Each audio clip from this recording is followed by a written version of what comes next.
My father used to say, "Watch this man."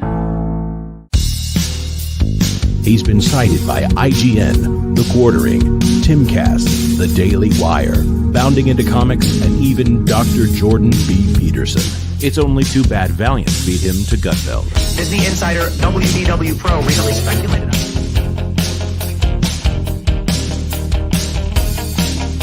Time and time again, he's broken big entertainment news live on the air. I've been following wdwpro and his track record for years. If you want to find out what's on the horizon for theme parks, Pro is where you go. There he goes again. Honey Badger gonna do what Honey Badger gonna do. Scooping and scooping and scooping.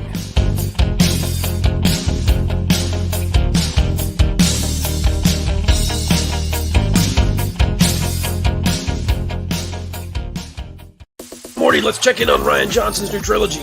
Okay. I bypassed the compressor. What did you do, Ray? Son of a... That's gonna leave a mark. Yeah, he was okay, after 6-7 weeks. Okay? They get over it. Kids are resilient like that.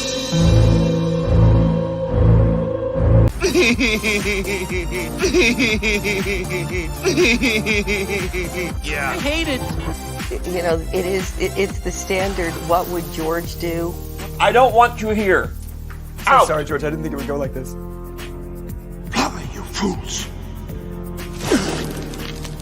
I've fallen, and I can't get up. Weird. Stay away from liquor, kids. I have always liked Cowabunga. Cowabunga! Now that's more like it, Mr. Wayne.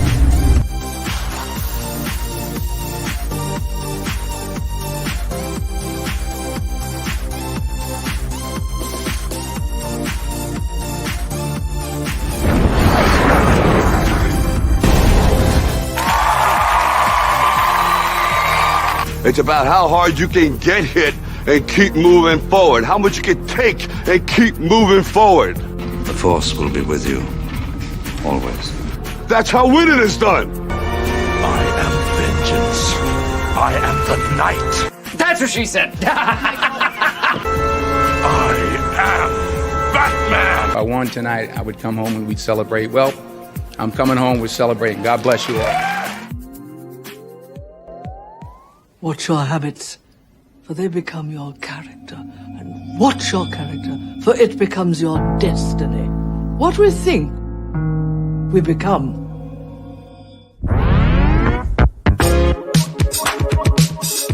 Ladies and gentlemen, boys and girls, in just 2 minutes, the lighting at the Magic Kingdom will dim for the performance of the Pro Show.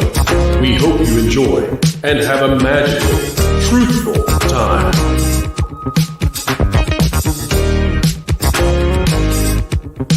For the safety of others, please, no flash photography.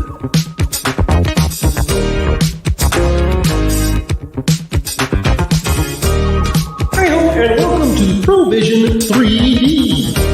Alright everyone, put on your coffee glasses. Oh boy, oh boy, oh boy.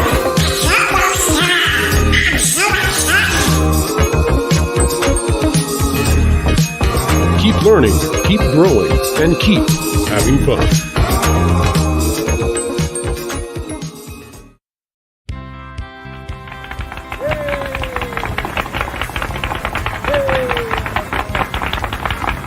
To all who come to this happy place, welcome. You know that you've been taught the golden rule, do unto others as you'd have them do unto you. Yes, Paul. Autobots, roll out. I'm bringing the party to you. If somebody's going to try to blackmail me with advertising, blackmail me with money. Fortune and glory, kid. Fortune and glory. We're gonna do it!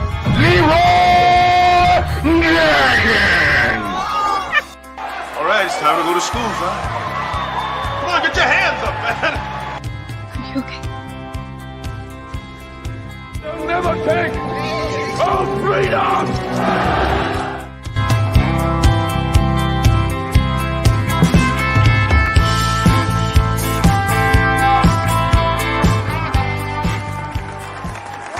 From the redwoods of California to the hills of Tennessee to the Rockies in the Sunshine State and Maine with that bright and shining sea. From coast to coast in North America, it's time for your host with the most, bringing you all the entertainment news that should be fun.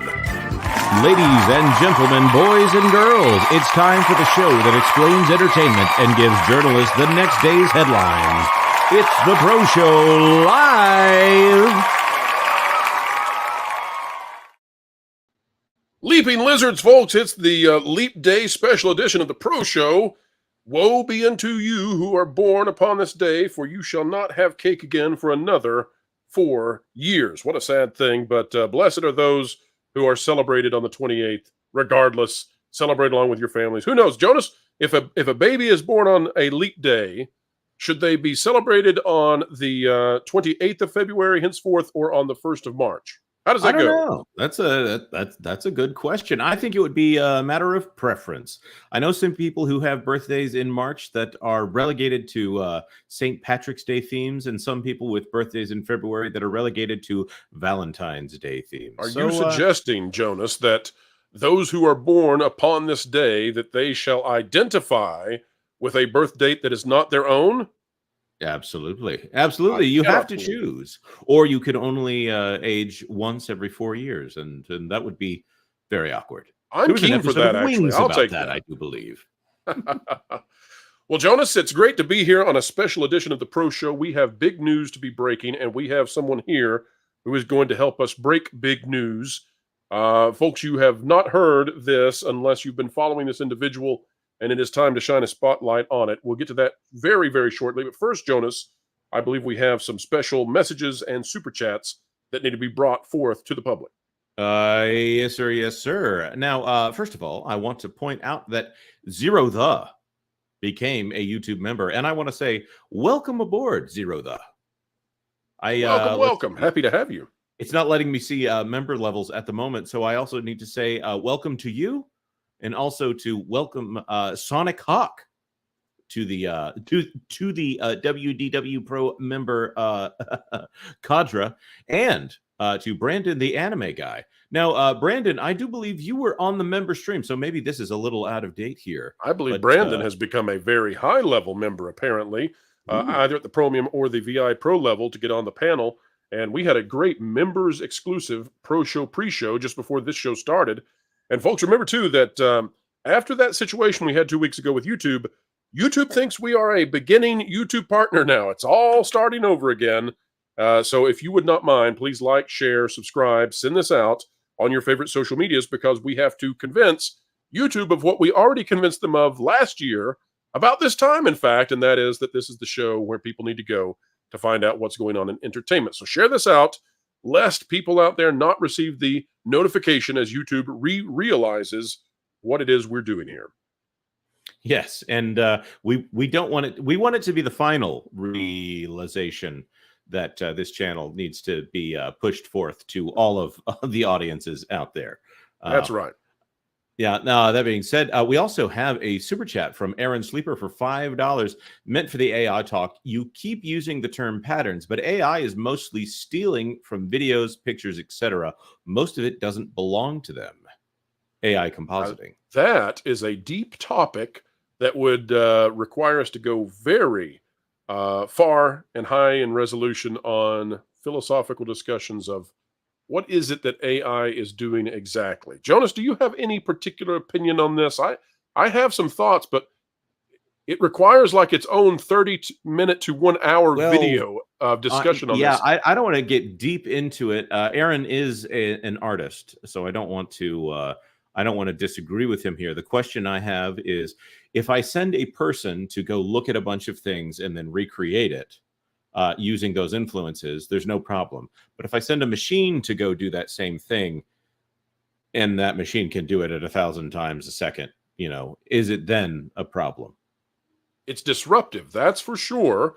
And if this is something that people want us to discuss at greater length, because, I mean, we'll have to have class in session. I mean, we will literally have to do this like we're teaching a college course and bring in people that I would consider professorial on this topic to talk about it, because it is very deep. But if folks want that, that does fall inside that category of explaining entertainment. And so we're happy to do that if you're being all aw shucks, but I know you have a list in mind of people you would want to contact on that. I just know it. Liam Lionheart, horror reviews for member for 2 months. Hello, everyone. Well, hello to you. Hello, Mr. Lionheart.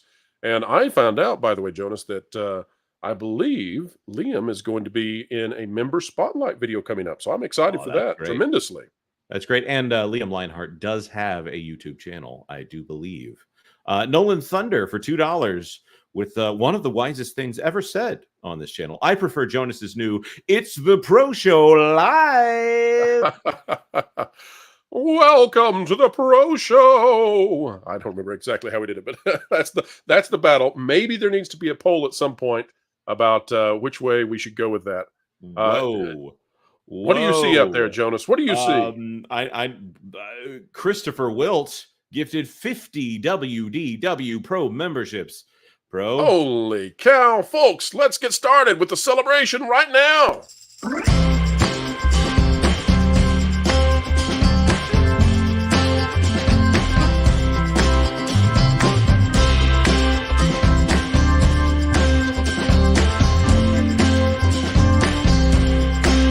Perfect. Woo-hoo!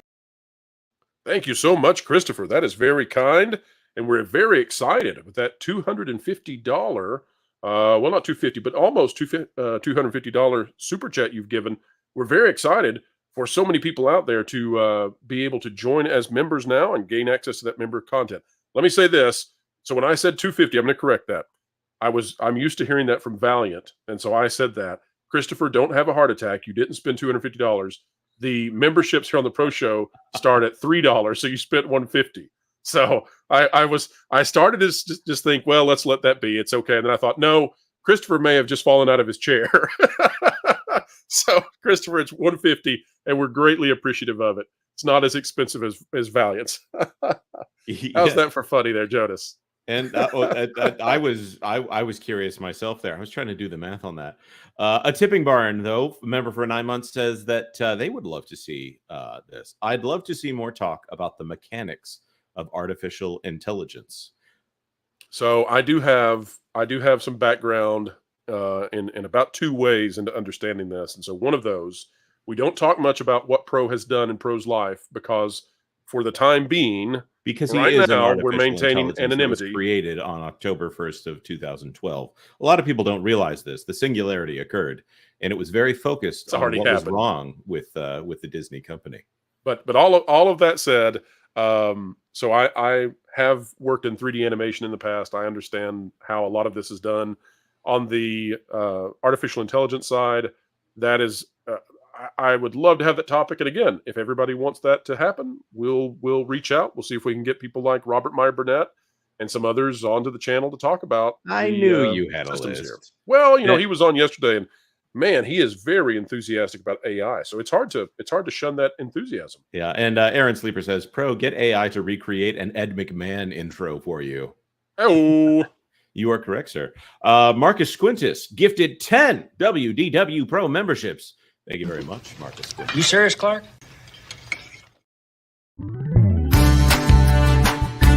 That's right, folks. We are celebrating Marcus Squintus, who has gifted 10. And here comes more as we say so.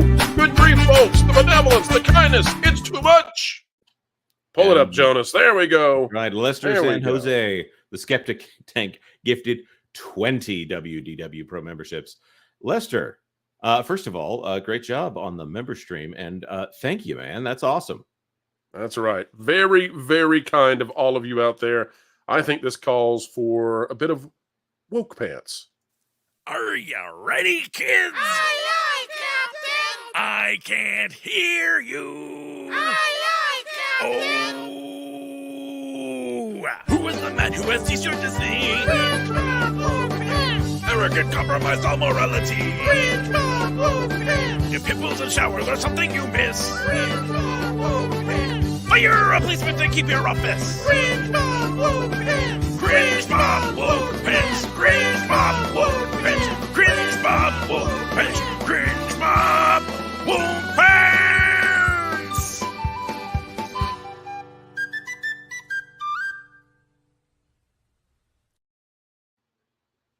Jonas, I see more kindness on the way. Oh my goodness. Pacosith, gifted 10 WDW Pro memberships. Guys, you are being amazing in here today. Folks, we're running out of clips. Although we're not going to stop you. You're welcome to send in more. Turn the entire chat green. Maybe we'll sing It's Not Easy Being Green by the end of this. But for now, God dang it, from the bottom of our hearts here on the WDW Pro channel, thank you. It's not easy being green. Oh my goodness. Mercy sakes alive. Is this live? Gifted 50 WDW Pro memberships. 1.21 gigawatts! 1.21 gigawatts! Go fund yourself, Bob. Wow, oh wow. There is one appropriate way to respond to this, Jonas. There is a custom clip just for this person. There are times when you are faced with a question of is this alive or is it dead? When you cannot figure out what incarnation this critter might be. That's when you call Is This Live at 188-IS-THIS-LIVE. Don't pay attention to the number, folks. Just dial it. And we'll help you out figuring out, is that critter live or not? IsThisLive.com.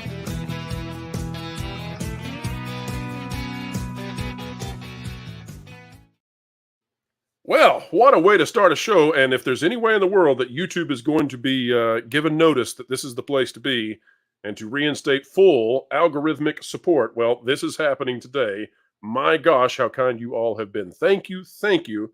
Jonas, yes. With all of this goodwill behind us and in the sales, are we ready to bring on the rest of the panel? Yes, because this entire time our panel's been sitting in the back watching our very generous members and viewers here being so kind to us. But at the same time, we've kept them waiting. So let's bring them all on here. First of all, my co-host there on That Park Place, the wonderful, the immeasurable Mr. Vash Sky. Thank you so much, Jonas. What an entrance. Wowie. Yep, and you know him from Midnight's Edge, also the host of a completely different show, Midnight's Edge After Dark, or my favorite internet radio station, Mead Radio. He is Tom Connors.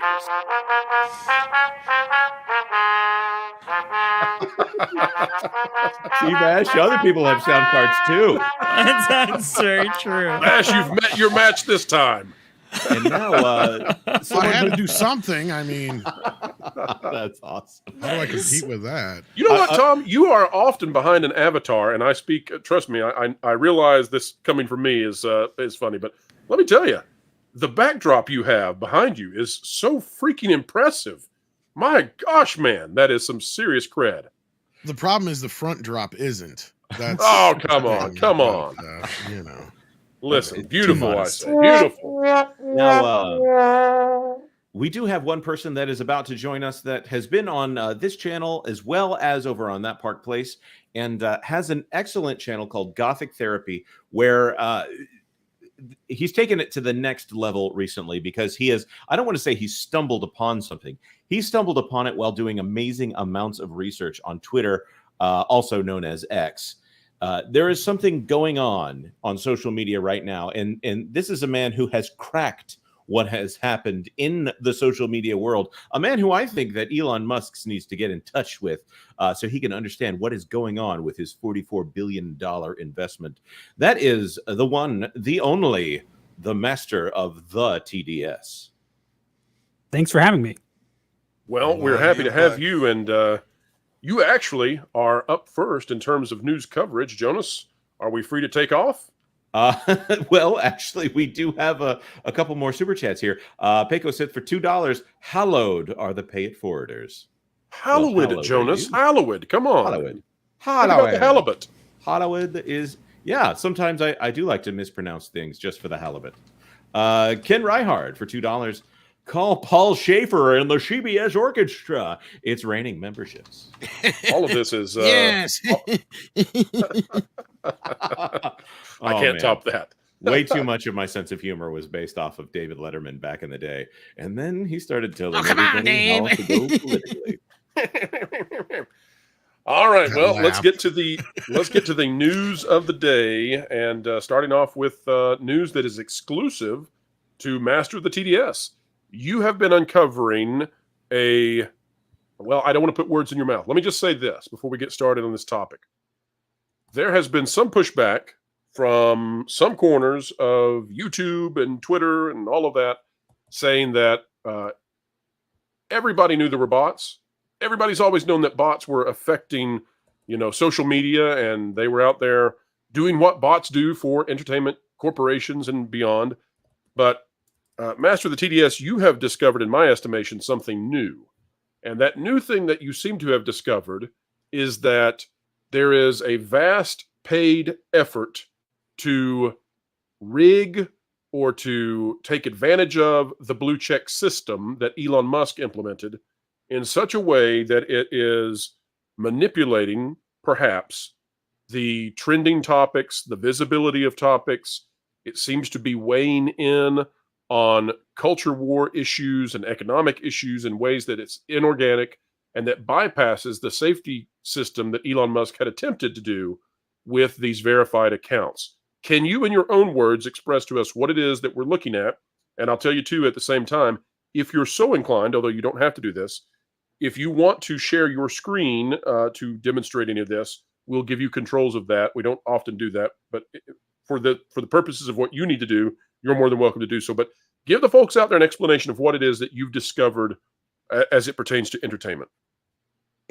Well, it seems like what I discovered, it started with kind of wanting to find proof, actual evidence of bots, because we always say, oh, we know they do this all the time. And that's great, but we don't really have any hard evidence. Sure, here and there we've gotten a win, but nothing really big or major. So I wanted to, that's what admittedly started me on looking into this, and it took months of research. But what I've noticed, and actually I have some new developments on that I haven't even brought up, which I might get to.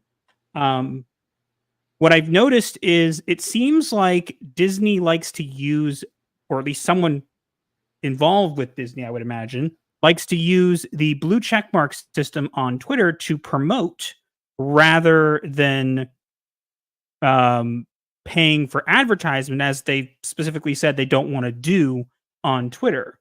But I've been basically kind of cracked the code, you could say, and found that basically how to find these bots. And yesterday I was looking into some stuff for a video that I put out as well yesterday, and I kind of stumbled on something a little bit new, which was confusing to me. And you don't need to share the screen. Is it okay if I share this one? Am I on the same page with you? Yep, I was about to share that one. So I found two tweets. It's not just this one. There's another one as well. But this tweet from Serrano Hunter talking about how Nelson Pelts is launching a blitz on Disney, and this is what he said, and whatever.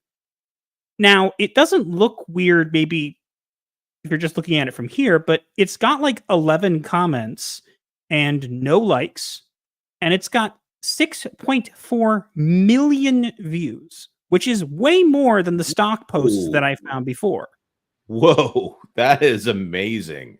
We thought the 1.5 million view tweet that you found earlier was a big darn deal, but this is only an 11 comment tweet with 6.4 million views, and it's got no likes. The bookmark there is actually me. So, but yeah, now we know there's actually bookmarking everything. Thank you. There's actually 5 people commenting. Most of them commented twice, and then there were 2 that did not. But someone credit to Matt Deckard, whoever that is. Huh? That's interesting. I don't know why they were covering that, but okay, I know who that is. Okay. But basically, what I'm seeing here is that this post doesn't have any likes. Now, someone pointed out in the comments of, because I've been doing a series on my channel kind of covering this, and I think they have 2 or 3 more in the pipeline, and that's probably where it will end for now, unless I find something significant. Basically, what I'm seeing here is that, as I said, 6.4 million views, but no likes. But someone pointed out that these comments could very well be, even if they don't look like they're from blue check marks, they very well could be. Because one of the actual perks of being paying for the blue check mark is you have the ability to hide it. So that makes me wonder, because I found a bunch of posts that doing the same kinds of things that don't have the blue check mark. And I found that weird. But if we recognize that if someone's behind this and wants to make this look somewhat organic, right? You don't want to have just a bunch of blue check marks responding. So you want to have kind of a variation, because not everybody on Twitter is paying for the blue check mark. So it would make sense that some of the accounts perhaps don't have blue check marks or have them hidden. And then there are some that have them displayed to kind of make it look a little bit less fishy, I suppose. I did want to include that. So I have some questions on that. With a tweet like that, if someone deleted their comment, would there be any kind of sign that they had deleted a tweet there, or would it just disappear? So that's an interesting thing. So I have long since said, from these tweets that I've seen, and I have evidence of this as well, that there are a bunch of different accounts that do this all the time. But one of the things that we have to recognize as well is that some of these accounts, I believe, this is just what I believe. I have a little evidence of this, but I don't have like a lot. So this is somewhat speculation. I believe that some of these accounts, this has been going on for quite some time. I believe that eventually Twitter does have some spam filters, and eventually if you do spam something too many times or whatever, you'll get suspended, restricted, whatever it might be, and then your account will be eventually suspended if it's determined that you're a bot or not organic. I think that a lot of these accounts and things we haven't found before, because basically I think these accounts are being deleted, because I found a bunch of different comments responding to threads that no longer exist or that have been deleted. Now, you were asking if somebody commented and deleted it, would it still show up? No, it would not. Unless I have some posts that show this, unless that someone was responding to each post. So I have had a couple of these accounts that are responding to every single person who, responds to them. And then at a certain point, you'll see that a bunch of these things they're responding to stay suspended or deleted or whatever. So it kind of supports what I'm saying here. But to answer your question, unless there's some unless you know what to search for. So for example, if the original thread was deleted, there would be no evidence unless you'd be able to find the people responding to it. But if you delete a comment and no one's replied to it or whatever, there really isn't any evidence. Maybe there is that I haven't seen, but that's what I've seen so far. There's just no evidence. Let me see if I've got an idea on this. What you're suggesting is that there may be a paid effort with a vast number of blue check mark accounts that can be sent en masse, like a digital mosh pit, to gather around any kind of cultural or economic issue that some corporations might have interest in affecting the way it's perceived. So in other words, let's say that Kenobi Season 2 is announced. And let's say in that hypothetical that there's a negative reaction. You're suggesting that these blue check marks can be focused around that issue in a way to try to make it appear that there is support for it, and that because of their blue check mark status, that manipulates the visibility. It also draws in individuals, apparently, who don't realize they're talking with fake people, and that generates then a conversation around that, and it may also hide some of those out there who would take an issue or take a side, but then feel like they're on the opposite side of what the majority thinks. Is all of that true? So yes and no. I haven't actually. I mean, it's possible there's some organic communication, but I don't see it. I haven't seen it, especially with this most recent post. Like, it has way more views than the other ones, but so little interaction. So you have to look at that and go, something else is going on here, because it's not being boosted up. Can that be bot traffic just over and over and over and over? That's what my thought is. Because I was thinking initially it might be someone paying to promote that post, but let's be honest. We've all seen, especially on Twitter, we've all seen the ads. And there's people clowning on them in the comments. You paid for this, you whatever, those some likes. This doesn't have any of that. So that's what makes this interesting. However, right, so they would get engagement. They would get literal comment engagement from that. And there's no hidden comments. I didn't see hidden comments or hidden replies tag. But if you're asking of evidence whether or not they do this for more recent things, you can show what I just shared. You want me to share this? Sure. Okay. Just making sure it's okay with you first. These are paid blue check marks responding, pumping up the Fantastic Four that was just recently announced with Pedro Pascal. And right, and this impacts the conversation online because people see this, and if they, 99.9% of the folks out there aren't watching, videos that are explaining what's going on. They see blue checks. They see this kind of conversation, they think, oh, people are really excited about Fantastic Four. Right. And then of course there's the conversation that happens on websites. By the way, Anthony D'Alessandro, who we often talk about here, I think, wasn't he the one from Deadline that ran the article talking about brand activations as opposed to people actually looking at things? That's a great point. That's a new way that they're measuring the success of these properties that has nothing to do with their monetary success. It's this new metric of online interactions. Well, what if the online interactions are fake and paid for? So looking at this, I would not be surprised to find out that bizarre Valentine's Day, also the day that Madam Web came out, right? Announcement of the Fantastic Four, that this is actually going to be mentioned on an upcoming earnings call or something like that. For another thing that Disney is, oh, look, everyone is excited about Fantastic Four and the return of Pedro Pascal. And I want to say, too, that when we put these images up on the screen, folks, always remember that this is like a dragnet kind of situation where surely there's going to be like one or two real people picked up in this. And we recognize that. We're not suggesting that any one account is synthetic or inorganic or artificial. What we're suggesting is that it appears through the in tandem responses that are so similar that there is an effort to do that with the majority of these accounts. That's very likely.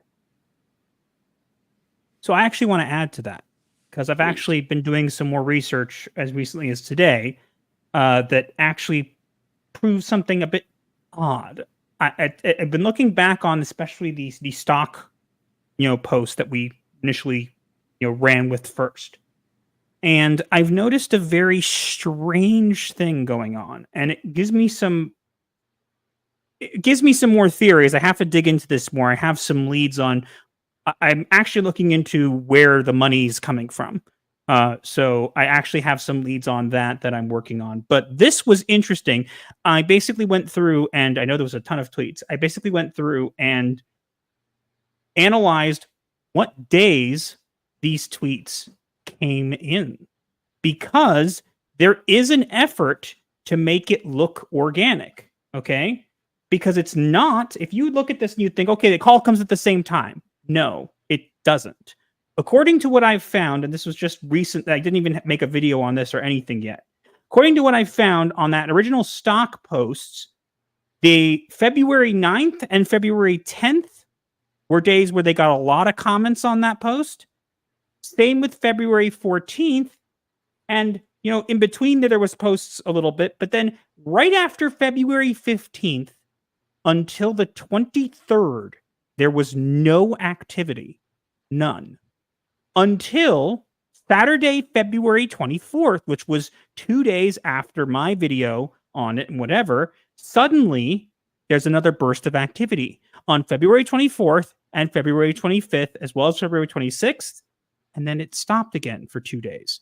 And actually, this is what's going to surprise you. There have been 3 comments on that thread as recently as today from the same kind of bots. Interesting. And TDS, you've also witnessed threads that are early, right? You've seen where folks have, or these bots apparently have been commenting as if a movie already came out when it's not because they were mistimed. Yes and no. That's what's really confusing, because I've also seen a lot of these comments come up and they're very, how do I put it? I think they get confused. So I've seen accounts going, "Oh, this show's so great." Like, for example, we saw a bunch of articles going out when Echo came out, right? About how, oh, is Echo a mutant? Would she be good on the X-Men? Fans are talking about it. Or and you that kind she of look should around join and the you go, Avengers.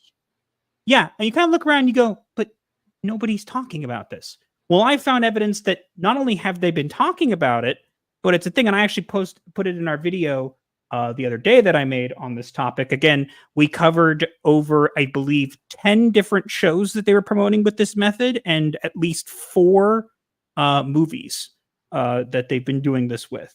And there's also, I'm not even talking about, I've seen some strange posts that I haven't even looked into that are like, the newest Marvel thing is the best. And then there's a bunch of posts saying, can't wait to watch Marvel thing. And it's like, but not even a name of what the show is. It's just Marvel. It's almost like it got cut off. Like it will be like a half a tweet. And a bunch of people were responding as if it's a full tweet. I can't wait to watch the next episode of Blonde. It's like the original tweet never even mentioned what episode this was. It didn't even do anything. So I've just been seeing a lot of this, but I have seen accounts say things before things are out. But as far as I know, I don't have concrete evidence if they hype things up beforehand. I will say that what I found interesting is that accounts will pop up posting things like a day or two after big decisions are made at Disney. I've been digging into the original one, as I said, the original one being the stock post more, because that one's the most, I think, intriguing to me. And I've looked into it and I found out something interesting. I can't really find more information on this, but the day that comment was posted, there was a private event hosted at, I think, Walt Disney World or, Magic Kingdom, whatever, that nobody knew what it was and nobody could get tickets to. I just did very rudimentary digging into this morning. But there's a couple of threads online. If you search Disney February 9th, which is the day, you'll find a bunch of people going, why can't I get tickets for this thing on February 9th? And I find that, that wouldn't be a weird thing. There's private events, but given that there was a post about, this, like the stock prices 2 days after the earnings call, right around then, and then it just so happens to coincide with that event. Maybe they're connected, maybe they're not, but as I said, there's just funny business going on. I really don't know how to fully explain it. So one thing I want to point out here, because this is a very detailed topic and there's a lot still developing, guys, this is Gothic Therapy's channel. This is Master of the TDS's channel, Gothic Therapy, and they've got 4,000 subscribers right now. As you can see, there's a lot here about bots, also some non-bot activity that is also to the point of you're thinking that maybe these people's brains have been taken over by a computer. I just want to recommend to each of you out there, the link is being posted in the chat by our mods. Go check out Gothic Therapy. Absolutely. Folks, we'll get to Super Chats in just a moment. I want to go now, though, to a topic that may intersect with this. Scooters? And so we'll Yes. show you why. Oh, This out of thatparkplace.com by John Trent, the editor-in-chief over there. If you're not yet bookmarked to thatparkplace.com, make sure you do so. Talk about scooters. Gina Carano, you want to go talk about what is this up here? I love scooters, whatever scooters company motor this trikes is, or whatever the hell they are. I'm old now. I want one of those. Yes. 10% off also on Valiant Renegade gear. No, we're just kidding. Gina Carano says Pedro Pascal and Carl Weathers did not believe what happened to me was correct. Now, the reason that this intersects is because prior to Elon Musk setting up the blue checkmark system the way that it is, it was much easier for these companies to run bot campaigns.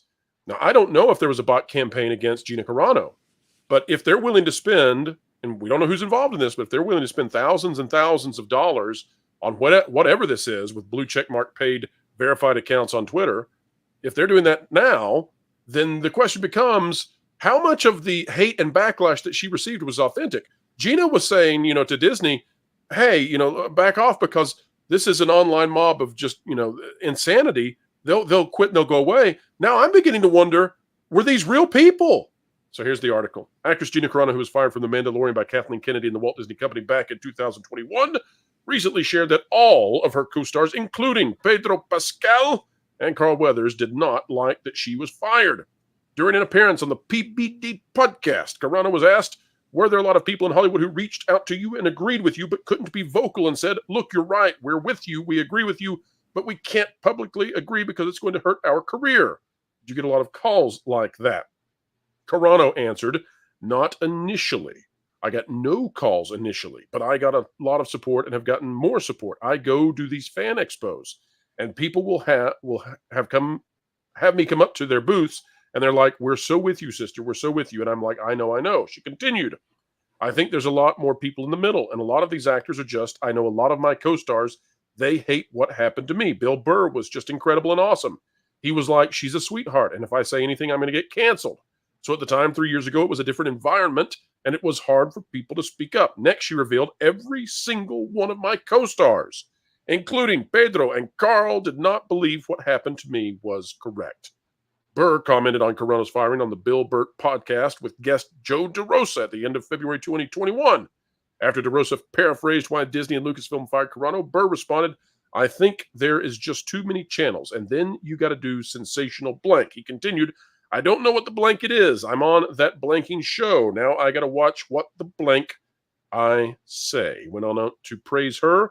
We also know, of course, that Carl Weathers was the first to reach out to Gina Carano. But now I wonder, guys, how much of the backlash to Gina Carano online was real versus some sort of synthetic campaign? Your thoughts, panel, on this and the latest revelation that even Pedro Pascal, who has taken much heat on this channel and other places, that even Pedro apparently was on the side of Gina Carano. Your thoughts, please. Well, I'll just start by saying I'm not even 100% sure you necessarily needed a bot farm to go after her, because from what we heard, there's 30 plus people that identify as LGBTQ plus at Disney as it is just in Lucasfilm alone. Yep.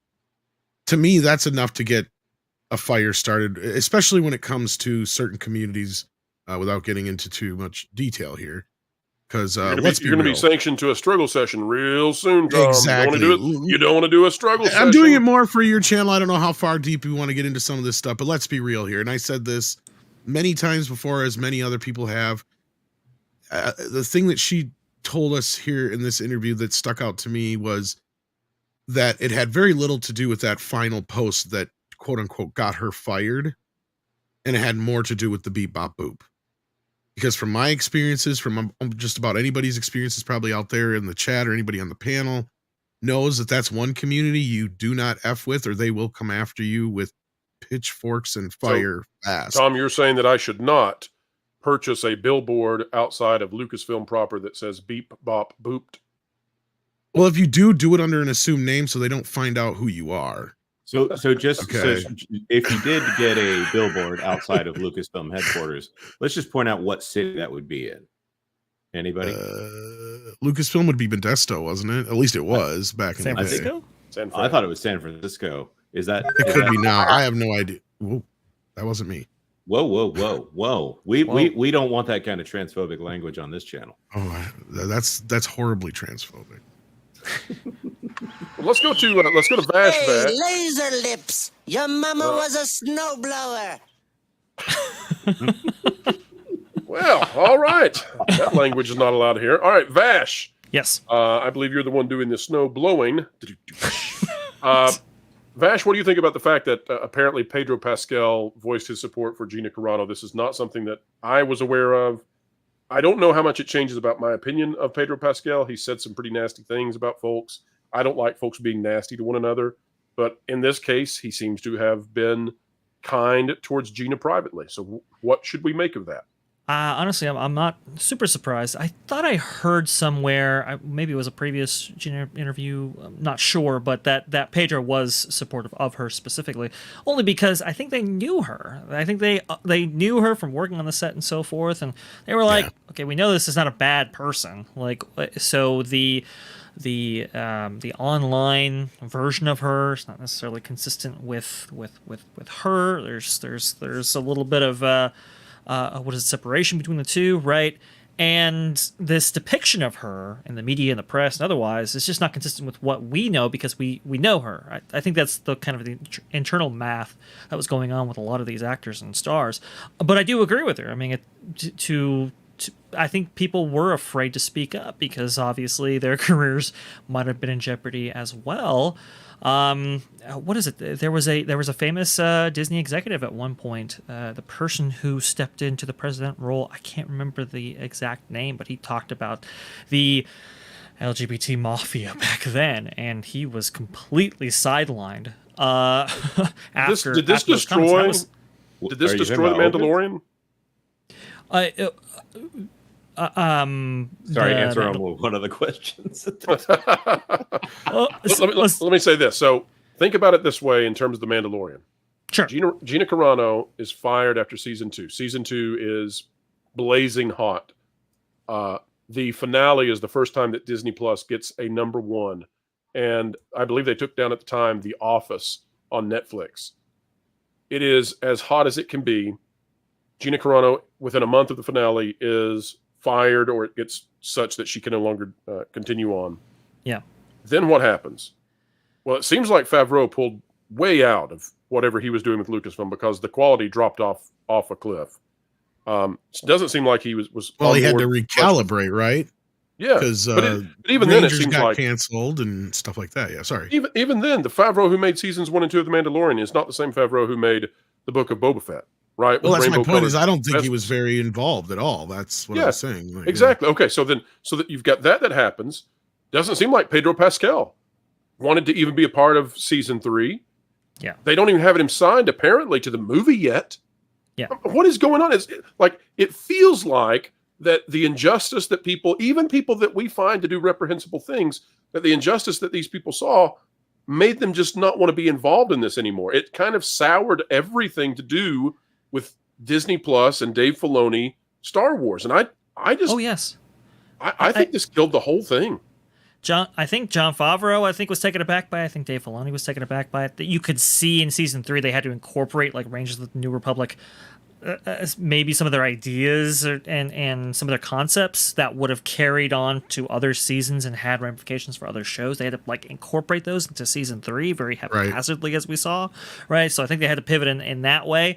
I think enthusiasm definitely died both within this show's production, within the halls of various places of Lucasfilm, and with the audience. Really, I think a lot of the audience was like, whoa, because there was really, when season 1 and season 2 was really hitting their strides, there was for the first time, you could see all of the various factions of the Star Wars fandom coming together. The people who didn't like Last Jedi, the people who did like Last Jedi, the people who did like Force Awakens, people who didn't like Force Awakens, people who are prequel guys, original trilogy guys, sequel guys. They were all kind of starting to come together in a way that was like, wow, that's really incredible. And then after season 2, completely fractured again. And a lot of people were like, wow, I gave you a chance, and you just blew it up with getting rid of this character for these reasons. Clearly, you are on ideological bent and not on a creative outlook when you're developing these shows. TDS, do you have any insight into how much of this backlash was organic versus algorithms? So, it will shock nobody to know that not all of it from what I've seen, again, I don't have any hard evidence of this. I've just seen some patterns, whatever. Not all of it was organic, but I can't prove that it wasn't organic, or the majority of it wasn't organic. There definitely was an organic component to it, more than the other ones, more than the other things happening. when it comes to the crowds of people who come and attack you for different beliefs or whatever, I'm still researching that, but I can tell you that I'm seeing some similar patterns that I've seen when it comes to these promotion bots. So I do think there's definitely a somewhat bot component to this, but again, no evidence as of yet that I can reveal for now. So.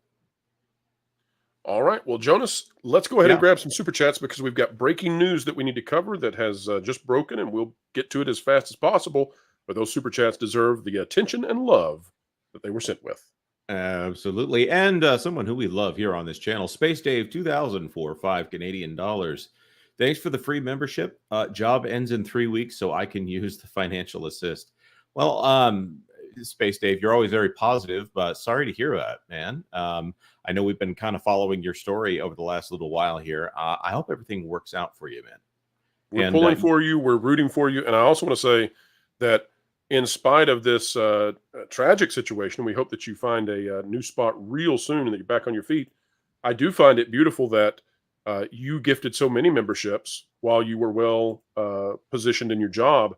And now people are gifting you memberships. And, you know, that's the goodness of what can happen in a community is that we take care of each other. And that's where those gifted memberships, I think, go is to help those who might not be able to afford them at the moment. And it's not lost on me how kind and good that is. Yes, sir. And best of luck. God bless there, Space Dave. Is this live for $5 Canadian? Something else that is interesting is that almost all these accounts went active after the bottometer data set. Bottometer? TDS, any thoughts on that one? Is it rating bottoms? This is the first I've actually heard of this. All right. Is this live may have pointed you in a particular direction towards the old bottometer. So good luck finding that out. Is this live? Thank you for that. Thank you. And hopefully, Is This Live can reach out to you if they know anything additional. And B-Mart, it presented a $5 super sticker. First of all, thank you very much. It is it's an adoring lemon head bopping around. And we promise, folks, I actually have the emoji ready. So and Culture Casino made it. We have the burning lemon emoji. It's going to come out next week. Given the news, that's what that is. Yes. Given the news that happened, we're not going to do anything that has fire on an emoji right now. But next week we're going to bring out the burning lemon, and we'll show the world what we think when it gives us lemons. We won't just make lemonade. We'll toss the burning lemons right back at life. That's right. And Glade Ribbon for $5. Guys, I just did a search on 5R. It's easy and cheap to buy this service. Well, we don't want to get flagged by YouTube for enabling or condoning of dishonest behavior. So we may not linger too much on this particular subject here. Linger not, but thank you, Glade. Yes. Tennille89, aka Dislikes Puns for $2. What are you doing here then, man? I thought Tom said Hooters. I am disappointed. Hey, Tom, just out of curiosity, what would you call an owl that talks too much? I don't know this one. We'll leave it to your imagination, folks, what Tom might say one day when he figures out the answer to that line. All righty, Jay, for $20. Thank you very much. These remind me of the paid reviews on DoorDash. A verified order, but the review is obviously written by a marketing person trying to talk like a teenager. Too much focus on fitting in a list of positives about the restaurant. Hello, so, fellow kids. like, the food was really good, but I couldn't take my selfie, all the time that I wanted because the food was so good. Oh, my gosh. Totes amazing. Thank you very much, Jay. You are totes amazing. Cyrano 2960 for $5 comes down to Headland wanting Acolyte and had to destroy Rangers. Yeah, that competitive nature there. I would not be surprised if that woman is willing to destroy someone. Let's all remember, Lucasfilm loves Leslie Headland. They hate Gina Carano. Folks, which one are you more likely to associate with? Are you more like Leslie Headland, former personal assistant to Mr. Weinstein, or are you more like Gina Carano? And that will tell you how they would treat you if you were at Lucasfilm right now. That tells you how you would be treated. And I'll said PBD on his podcast, while they got some details wrong, they did not know who was running Lucasfilm right now. For instance, they thought it was Sean Bailey's replacement. They did tie the fact that Gina Carano was fired at the height of the Disney stock price to their current decline. Now, I'm not saying this all happened because of that, but I don't think people understand how much her character was popular on their most popular show that they make on their platform, and now things aren't going so hot. So I'm not saying that was the entire reason, but it definitely contributed to the downfall of the brand. I think so. And speaking of contributing to the downfall of the brand, Corey Smith for 199 beep bop, and forgive me, I'm not going to bleep it. Boop. Wash your mouth, Jonas. Oh my gosh. Floral from Under a Rock, a member for 10 months. Somebody needs to say it. Jonas is the best producer on YouTube, except for Mexican Iron Man, who is You egg-sucking piece of gutter trash. beautiful Mexican man. That was a really sweet super chat there, Floral. That was really nice of you to say that, Floral. Weird. Heartwarming. Heartwarming indeed. All right, folks, we thank you for your super chats. And feel free to send some more. We've got more topics to hit right now, including breaking news coming out right now that we've got first images of the, I don't know if we got to get this. Take that. Matt Grober, first images for Tron Ares. Here we got it from Disney. I know this is going to get everybody going on the Leap Day. Everybody's really excited. Disney on Thursday unveiled the first still from Tron Ares, the third film in the Tron sci-fi franchise, which went into production in Vancouver in January because we don't make nothing in the U.S. anymore because we destroyed ourselves. So we're going to Canada. Blame Canada. Nope, blame Disney. Check out the pic below. Here we go. Folks, this is what you've been waiting for. You've all just, you couldn't stand it. You've been staying up 18, 19, 20 hours a day praying that a new picture from Tron would come out. There you have it. It's Tron. Looks like a sci-fi picture you'd see just about anything, but that's Tron, all right. That's Tron. Should I just go into an AI generator right now and say, make an image from Tron and see if it looks cooler than Make that? Random red light evil guy. I could have swore it was called Jared Leto's Tren. Now, one thing I will point out there, that's not a disc. No, it's not. Yeah. That's a USB port, I think. They're what is he plugging into?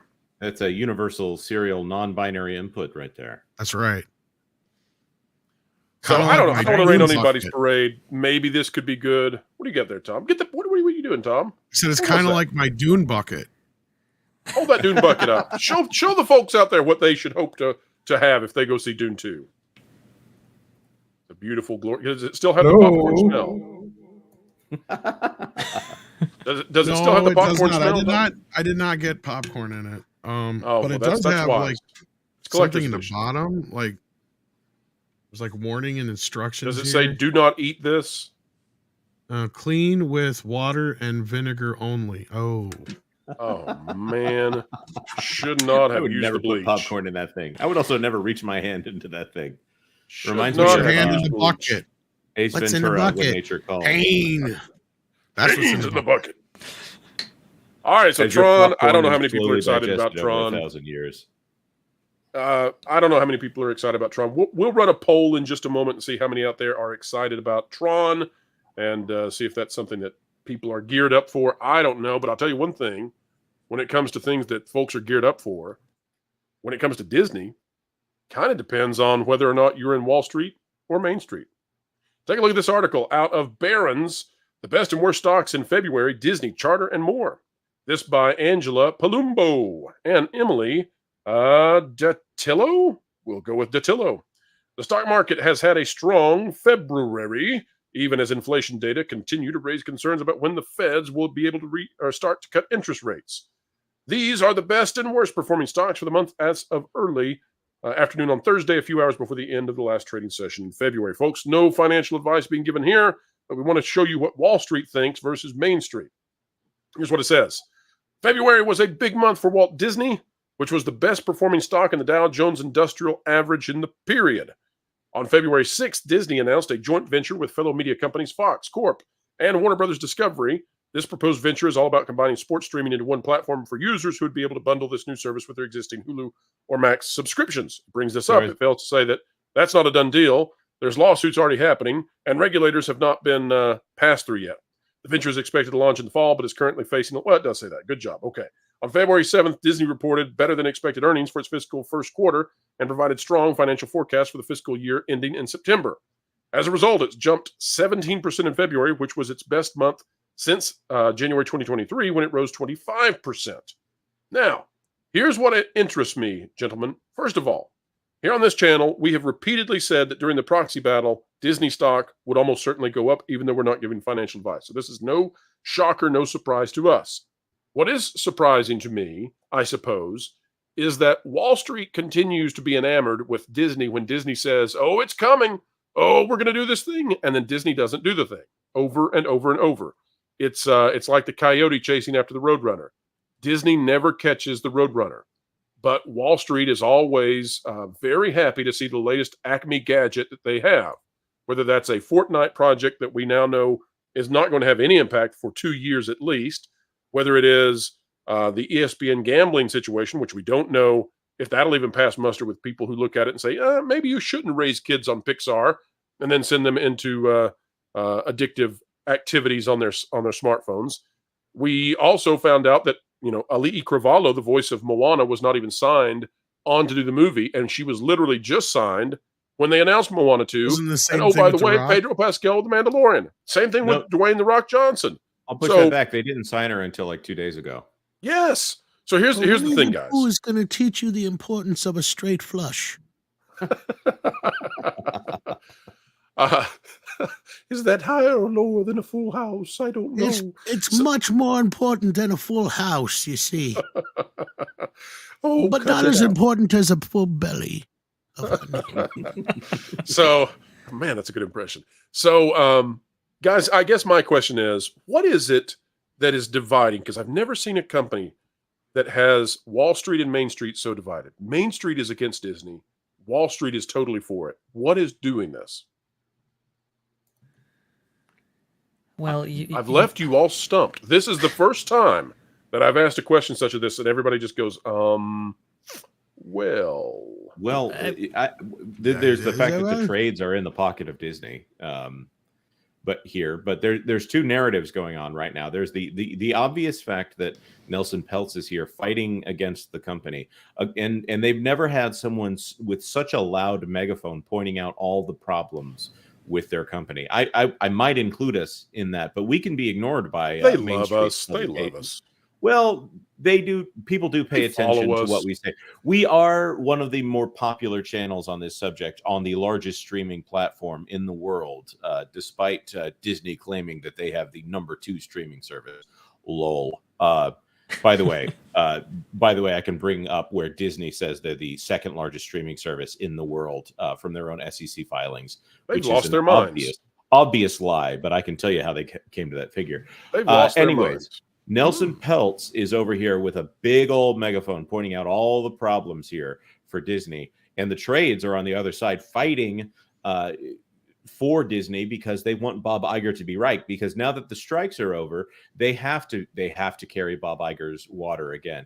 Even though while the strikes were going on, he was persona non grata, talking about his mansion, his 1.5 acre mansion out there in Brentwood. Anyone in the Midwest just laughed very hard at the idea of a 1.5 acre mansion. This happens because the media is in Disney's pocket and is rooting for Disney because all their friends want to make movies for Disney and because they are the card carrying members, flag waving members of the cause. This is something where there's such a stark divide between real people and Hollywood people on this subject. And I think there's even some Hollywood people that don't want Disney to succeed right now because maybe they're seeing the fact that now that Disney is not succeeding at the box office, there's enough oxygen in the room so that something other than a superhero film can finally have a chance at the box office. Okay. Hold that thought. Everybody hold that thought. This is important. This is what I'm getting at with the difference in the way that Wall Street and Main Street is approaching this. Just prior in my memory now, I could be wrong, but just prior to this earnings call, we suddenly had word that there was a Mandalorian video game in development.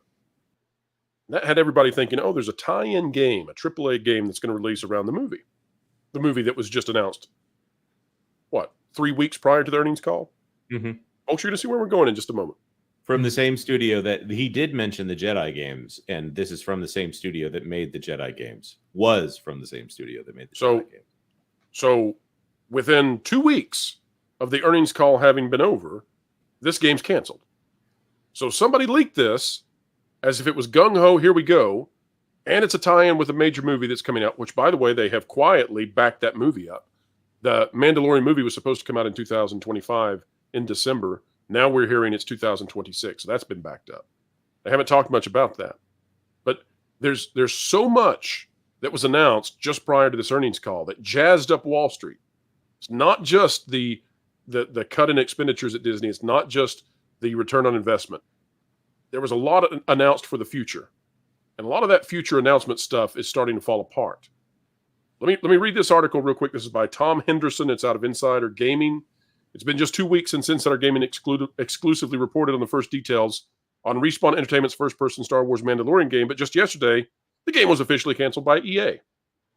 First, it should be said that by all accounts, this game was fantastic, and that it isn't just coming from the developers, but from everybody who had the opportunity to play the game. Feedback from playtests was always positive and surrounded by buzz, with the developers enjoying the entire process of working on the project. That being said, for whatever reason, EA felt like the game was too much of a financial risk. Listen to that. A Mandalorian game, which one would assume would have released at the same time as the Mandalorian movie, which by all accounts was fantastic, is still too much of a financial risk. This speaks to the issue of Wall Street and Main Street not being in alignment whatsoever right now for whatever reason.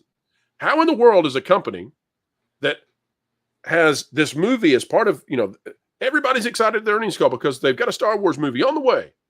Now we're finding out it's delayed. Now we're finding out Pedro Pascal, the lead actor, is not even signed to it. Now we're finding out that the game, which was going to be coming out with it, it's gone. And we're finding out that the reason that it's gone was too financially risky to make the thing. How is it that a Star Wars game tie-in with a movie is still too risky? How can that be? Guys, what are we watching happen? The destruction of a brand, the destruction of of one of these pillars that Bob Iger likes to talk about so much when it comes to the brands like Marvel, Disney, and all these others. This is really alarming because LucasArts created I don't know how many Star Wars games. Every single one of them was viable in its own way. Maybe some of them were bad or didn't live up to the standards of the Star Wars brand at that time, but every single one of them was fondly remembered and popular enough at least to be successes in their own right. This is startling how you have a AAA developer like EA on the cusp of releasing something that is a tie-in to one of the hottest parts of this franchise, being The Mandalorian. At least that's what we've been led to believe.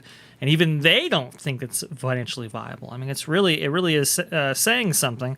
Now, not necessarily surprising from EA, since they have a history of not only canceling projects, but destroying whole studios and shuttering them, which is really unfortunate.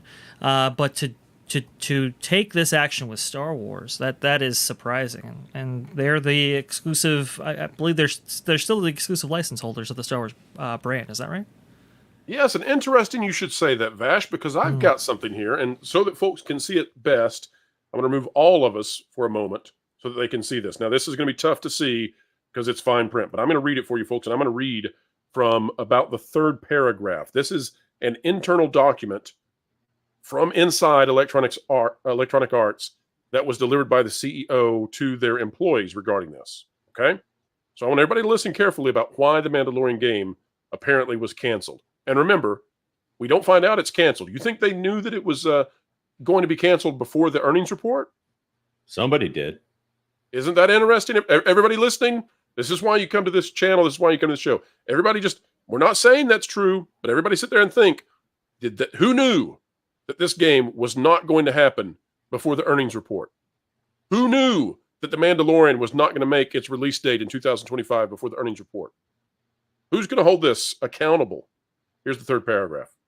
As a company full of creators and storytellers, we believe in the value of teams innovating together and continue to learn and adopt new ways of collaborating to grow and serve our global communities. Given how and where we are working, we are continuing to optimize our global real estate footprint to best support our business. We are also sunsetting, here's the line, folks, listen to this. We are also sunsetting games and moving away from development of future licensed intellectual properties that we do not believe will be successful in changing our industry. Ruh-roh.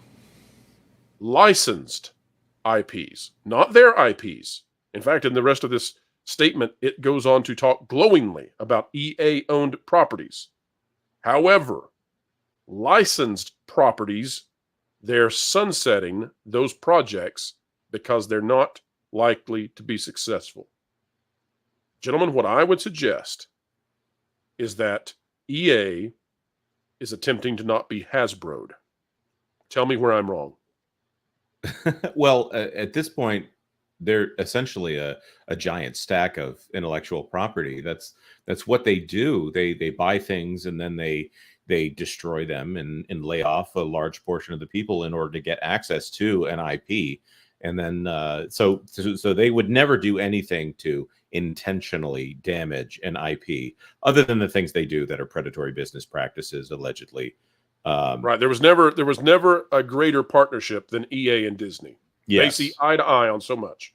Right. Unless Bob Iger needs a win and he's going to say, no, I'll fix that Battlefront issue for you, even though we were going to make $1 billion on it. This is something that I think that they know. They just had the sales figures for Jedi Survivor. So are those not as strong as the original? Did that one do better? If it did better, I don't see why they would be stepping away from the Mandalorian, which is probably, I mean, they're always hinting that Cal Kestis is going to show up somewhere in a current Star Wars production. I'm not saying it's this timeline. I do realize they're not the same timeline, but I think everybody hopes they leave Cal alone because they haven't done so well with legacy characters either from the Star Wars canon or the EU. Yeah, keep Cal out of this, I would say. Yeah, I don't think that they do well with anything that they own. You don't think Thrawn looked better when he debuted in Ahsoka? You don't think that Thrawn came across well? You think they diminished his legacy? You know what's fascinating is they took a character who is more terrifying as a regular human, and they gave him blue skin and red eyes, and suddenly he became less terrifying. Thrawn is great at making the worst decision possible every time, and then slowly walking away from the camera. That's the skill of Thrawn in Dave Filoni's world. Somebody somebody's suggesting in the chat that that EA may have been counting on this to be, or counting on their games going forward to be really revenue drivers, right? Loot box era stuff type things. That's an interesting possibility as well. That's a possibility, Bash. It's also a possibility that EA found out that the Mandalorian's being delayed, and they said, "We can't do this." Oh, you know what I think is another possibility here, as Disney has very recently been pushing towards more licensing of items like this. I wonder if there was some funding split that changed here as they were finding cost savings. That's definitely a possibility as well. Because they are very focused right now on pushing as much onto people who will take on the risk for Disney in order to get access to those IPs. How much risk does EA want to take if Disney's also going to put Star Wars onto Fortnite? That's complicated. I don't know that it's a risk. It's funny you just brought that up, because that's where I was going to bring into this. Is like, because didn't the deal just get altered, like Darth Vader altering the deal constantly in Empire Strikes Back? And then we just got this big announcement that they're doing this Fortnite thing. I mean, wouldn't EA be like, hold up, I'm out? Tom, you think EA knew before the earnings call that they were going to make that $1.5 billion purchase? No, into and Epic? I think this is retaliation for it. Well, Good and point. follow Nelson Peltz's commentary. Apparently, Hugh Johnston didn't know where the money was going to come from for the Fortnite equity acquisition. Equity acquisition. Pray I don't alter it any further. Everybody Yes, say equity acquisition 3 times fast. Yeah, say it with alacrity while you're at it. That's right. It would But all of this- explain. Go ahead, GDS.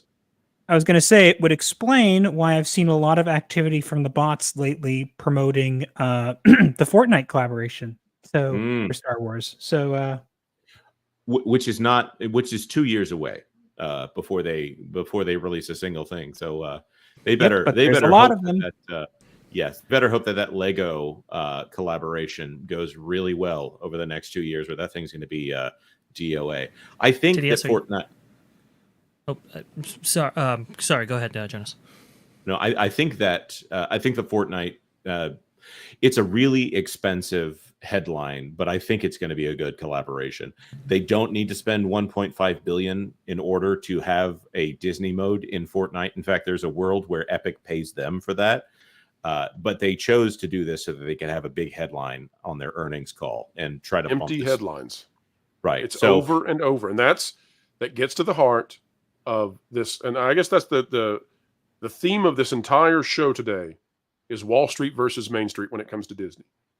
EA believes that Main Street is not even there to support a tie-in Mandalorian game with a movie. Yet Wall Street thinks that all of this stuff is wonderful. I don't know which one's going to be right in the end, but I can tell you that there's a huge disconnect between the two sides to a degree that I have never seen. And that is amazing to me, is how differently the folks over on Wall Street are viewing this versus the folks on Main Street. It's amazing to me. I think TDS really kind of tapped into something here where you could necessarily predict what the focus is for the company, or what emphasis is being placed depending on the project or the franchise or the strategic maneuver, whatever, based on what the bots themselves are pushing. That's an interesting idea. Now, right, one thing I'll add, as long as they're looking for free money, put Yoda stories on any smartphone and charge $1 for it, and see how much you make. Seriously, you go for the easy stuff for a little while, as long as you're hard up for cash. That's right. Now, guys, it's low hanging fruit, but let's just hit this because, well, it's kind of tradition. We're not going to spend hardly any time, but I just want to show you what Main Street thinks of Disney. Going to Nielsen, just released. Bluey, not made by Disney. Disney got lucky and acquired them. They're not owned by Disney. Disney can't use them. They tried to put them in parks. Contractual obligation said they couldn't. So Bluey's not even in the parks. Bluey's the only thing you see on Disney Plus in the top 10. Again, that's a preschool show with cartoon dogs. If we go to originals, Disney Plus shows up with Percy Jackson, the Olympians, but it's 6th place and that's it. You're seeing Netflix. They shouldn't be botting that either. Correct. Netflix, Prime Video, Peacock. You're seeing those more often now than Disney Plus. There's Max appearing. If we go to acquired, you can see Bluey is acquired. Nothing else out of Disney Plus. And if you go to movies, what do we see? Disney Plus has Elemental sitting down in 9th place, earning 213 million minutes. Everything else is every other company. And so that's where we are with Wall Street, or excuse me, with Main Street, and the way that they're perceiving Disney. Clearly not the same. And I don't know how long those two entities can be that far apart in their perceptions. Jonas, let's get those super chats, and then we've got one final topic for the show. Yes, sir. First of all, we've got Angela Richter for $10. I'm late. Can you all just start over for me? Just kidding. Great to see you all. Well, great to see you. Well, the good news is, Angela, just loop this like 5 times after it's over. Just keep watching. You'll get all kinds of new little nuggets of information each time you watch. That's right. And Coyote Trickster became a YouTube member at the profound level. Welcome aboard. Welcome aboard. And also, also, real quick, let me say too, folks, that the what would you say? The rewards, the benefits that Tier 2 and Tier 3 receive, those will be fully active by this weekend. So I know that the option for you all to vote on a video and to help us pick topics, that hasn't been going on since the demonetization issue. That's because we had to catch up on a ton of topics, but those will be starting back up again, probably tomorrow, definitely by Saturday. So I just want everybody to know we're on that. That's right. Aaron. Oh, wait. Whoa. You got to Sorry. go. There you go. Coyote Trickster for $10. I can't trust Disney with a literal dead horse. I'm not hopeful for a third Tron movie. Oh, no. Yeah, oh man, I love Tron Legacy. That's the only thing I wish they would go back. Maybe fix Jeff Bridges' face.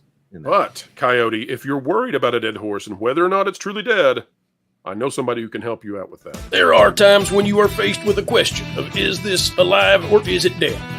When you cannot figure out what incarnation this critter might be. That's when you call Is This Live at 1-888-IS-THIS-LIVE. Don't pay attention to the number, folks. Just dial it.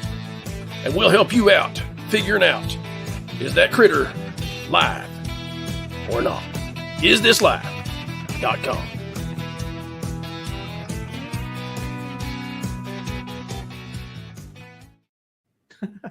Aaron Glendening for $2. Flaming Life Lemon Emoji. I love it. It would liven things up around here to have it next week. Coyote Trickster for $20. Disney's plans for the future are falling apart faster than the parks. And those things are going down pretty fast. We covered this morning with Vash and myself what the Japanese parks that are not owned by Disney look like versus the parks that we have. And boy, is it different. Boy, is it different. Go check that video out. And Vash, you did a phenomenal job, too, of helping explain just exactly what's going on there. Thank you. Yep. And thank you again for the super chat. Corey Smith for $1.99. Long live the OG Battlefront 2. Best Star Wars game ever. And isn't that one of the ones that that they're doing the remake here for? Or the remaster? I think there's going to be some people who have some fighting words over this, though, Corey. I have heard that quite a few people love the Star Wars games back from LucasArts times, and I bet you're aware of that. So I don't know. Maybe a poll sometime. You know, I have fond memories of Super Return of the Jedi, although most of those fond memories are broken when I go play the game and I die over and over again. Cyrano 2960 for $2. EA Star Wars. It's not in the game. I can only tell you that once upon a time, I heard the phrase EA. It's kind of lame over and over. So that's right. TIE Fighter in the chat. Yes. Sorry. Yes. Charge of the Comic number 2 member for 10 months. WB released official Superman image. What do you think? I haven't seen this yet. I've seen the shot of everyone on the set. I have not seen the actual image itself. Maybe I can. It just happened. I know they were teasing something for today. As soon as we finish the super chats, that is actually the breaking news we're going to be covering in just a moment. Yep. David Lopez for $10. When the video game industry crashes, it's going to affect the majority of the AAA market, except for From Software and Nintendo. The indie market is going to be just fine. Well, as fine as the indie market has always been, which is, it's the big ones that are hurt the most and also the most likely to lay off large numbers of employees. So, yeah. Nintendo also has different standards for laying people off. You actually have to go to a court and prove that you have to lay people off. You have to employ people for a very long time over there. Actually, you can reduce people's duties, but I don't think you can reduce their pay.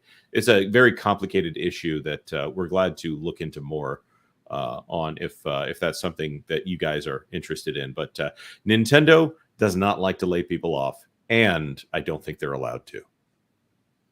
So there you go. Makes the hiring process really important. Ezekiel Abaddon, is that Lance Redding's name on Fringe?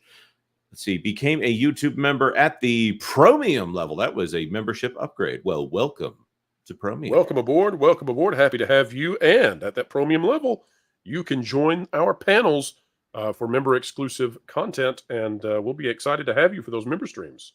Yep. And Is This Live for 10 Canadian dollars? Jonas, Randy Newman outro. We're going to have to revisit that in just a moment. But we probably need some suggestions on what song to do. If I've got an idea. Deep in the heart of the Walt Disney headquarters studios in Burbank.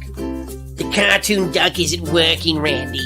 We're gonna have to use your golden pipes to get the shareholders to like us better than Elon Musk and Nelson Pelts. Otherwise, they might vote in Tryon and have us moderate the company. Go ahead, Randy. Do the Toy Story thing. Let's go. You got a friend in Bob. You got a friend in Bob. Vote the white card, not the blue. Vote for Bob and he'll vote for you too. Only white cards to see things through. Oh, you got a friend in Bob. Yeah, you got a friend in Bob.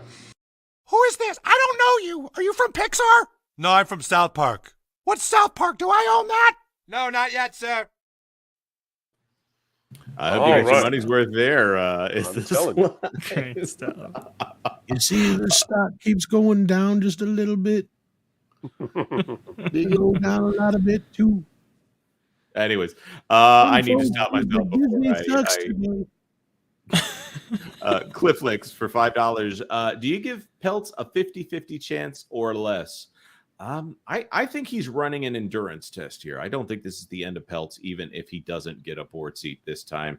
It will also remain to be seen who is the person who bought billions of dollars of shares that had to be identified by SEC filings. We've been watching the SEC filings very closely. For this year, I gave him like a 20-80 shot, so 20% chance at this.